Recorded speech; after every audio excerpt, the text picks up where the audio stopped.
Yo, dudes, the Empire's pretty chill. Maybe you could, join it or something.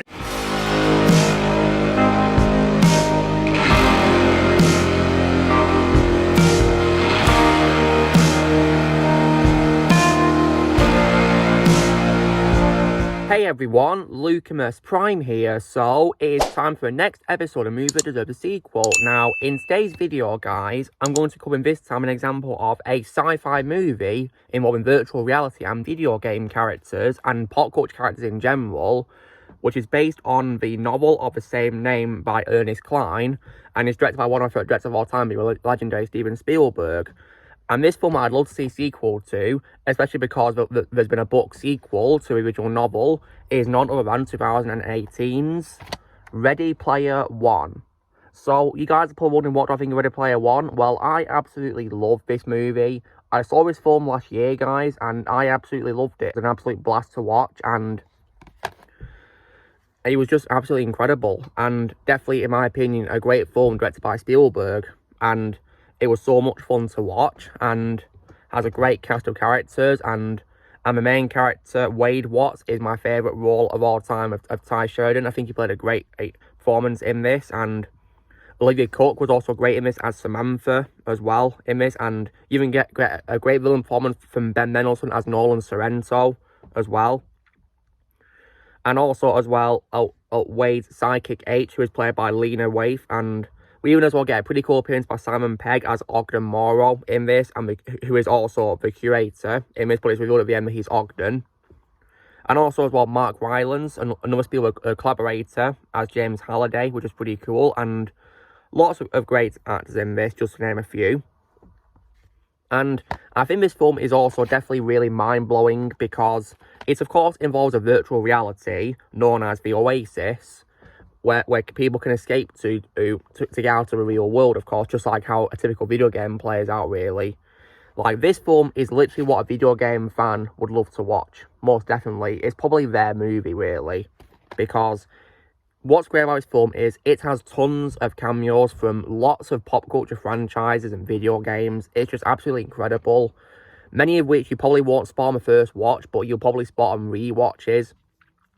It's definitely one of those films where if you rewatch, you can probably spot lots of more details, which is pretty cool. I think this film is probably like a treasure trove of Easter eggs, in my opinion, because there's so many of them in this movie. And even when I watch breakdowns of it, I'm shocked that I didn't notice them on the first time, and it encouraged me to watch more. So, on the topic of why this film, in my opinion, deserves a sequel, well, it of course ends on a happy note for the characters, and I would love to see the characters come back in a sequel, of course, where they're still, of course, part of the Oasis and they can still go to it, which is pretty cool. And because obviously now it's closed twice a week for people to spend more time in the real world. I mean, obviously, of course, I wouldn't suggest bringing back Sorrento because he's arrested, so I don't see why he could come back because he was defeated. And if he comes back, it will make his defeat pointless. And when it comes to characters who I also hope don't return, I really hope Ewok doesn't return, because unfortunately, guys, he's played by an actor I absolutely despise, which is TJ Miller. I really can't stand him. I think he's an absolute disgrace. And he's probably my biggest bad quality with this movie, because while I do love this movie, guys, he's my biggest bad quality with it, because I can't stand him. Even his character's annoying as well, in my opinion. So, I really hope that Ewok does not return in this sequel. I hope he gets written out. I mean, they don't even confirm his actual fate in this film either, really. Especially, of course, because we don't even see his real world counterpart either. So, yeah, exactly. So, I really hope they write him out and he doesn't return in this sequel, because he was just so annoying in the first movie for me. And I especially as well want to do a sequel, mainly because the author of the book which this film is based on, Ernest Cline, has actually written a sequel, of course, which is called Ready Player 2. And that, of course, was released in November 2020. And he consulted Spielberg on the final drafts of the book as well, and where to take an adaptation. And the good news is that the sequel is in early stages of development when it was announced in December 2020 by Cline, so that's brilliant, isn't it? So I really hope, of course, they go for it and they greenlight a sequel right away, because I definitely would love to see a sequel to this movie. It was a lot of fun to watch, and I really do hope that the sequel will be greenlighted pretty soon. and they don't take too long to make it, because it's been, of course, 5 years now since the film got released, because it was released, of course, in March 2018, so it's been over 5 years now, guys, so I really hope that they soon release the sequel as soon as possible, and maybe even get Spielberg to return to direct. That could be pretty cool, couldn't it? So that will be amazing, and I'm sure he would once again do an amazing job, because he did a really great job directing this first movie. Really did an amazing job, and I'd love to see him return, because this film was definitely an amazing blast. And like I said, guys, it's pretty mind-blowing because of all these cameos from pop culture franchises and video games. It's definitely worth checking out if you're a fan of that sort of thing.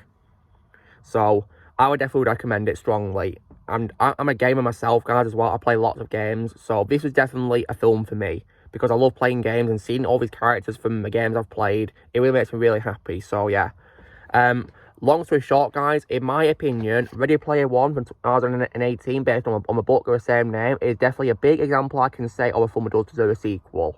So in the meantime, guys, what I'm going to do is, while waiting for this sequel to be released, I will keep rewatching my Blu-ray of the movie, and I might also pull them up by the books as well and give them a read as well. Also, I can be knowing what I'm in for with this sequel, of course. So yeah, I'm definitely looking forward to it. So you know, drill, guys, be sure to give this video a like. Also, be sure to tell us in the comments what you guys think of Ready Player One. Do you need a sequel or not? Let me comment below what you think. Also, be sure to join Team Prime by pressing subscribe and videos coming in the future. If you would like to be a member, you can join using a Peace Lads or Kilo Description, and I'll see you all later.